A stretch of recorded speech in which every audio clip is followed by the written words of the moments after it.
有些人认为牛奶小屋至 Rothbach Waterfall 瀑布的这段路没什么可看，但其实进入山谷凹处这一大片区域后，视野突然辽阔了起来，色彩也更丰富了许多，徒步其中就会感到处处充满惊奇。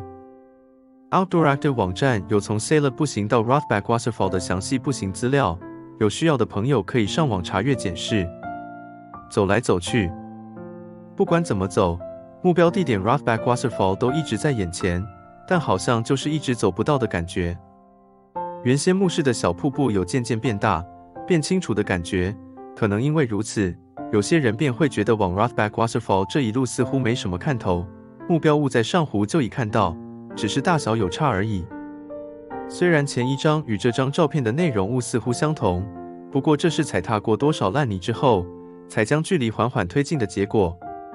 践行步道进入环状视野区的时候，除了右前方的目标物 Rothbach Waterfall 外，发现左前方也有一个瀑布。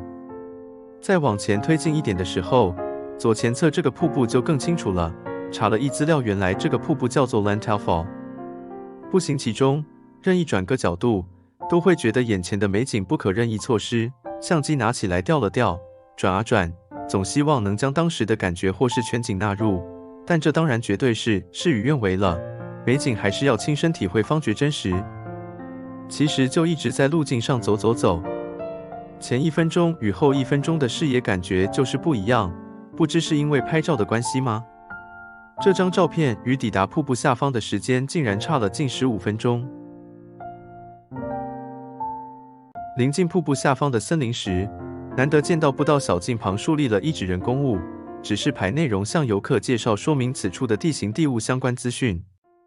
搭乘电动船穿越国王湖到达 Salem， 而后徒步绕行 Obersee 到了 Fiskungalom， 再以徒步践行的方式终于走到 Rothbach Waterfall 瀑布下方，终于可以近距离欣赏这个垂直高低落差达到470公尺，目前是德国最高的瀑布。花了半天的时间走到瀑布下方，眼前就是由瀑布落下流出的淙淙流水，很难想象方才经过的上湖与国王湖就是如此潺潺流水汇流而成。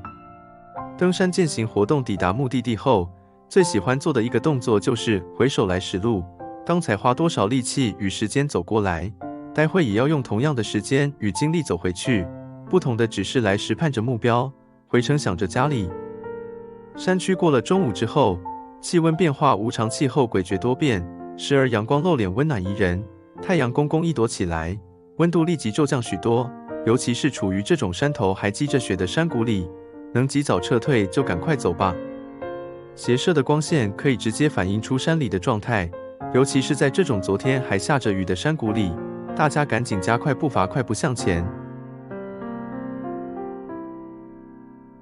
见到上湖了，回程大概花了35分钟走到这儿，该看的大景，想拍的景色，来时都已映入眼帘，记入相机中，无需再做任何逗留与停顿。去程担心天候因素，绕过上湖后直捣 Rothbach Waterfall， 放在背包里的午餐都还没吃，回程就把远处的牛奶小屋当作今天的用餐地点。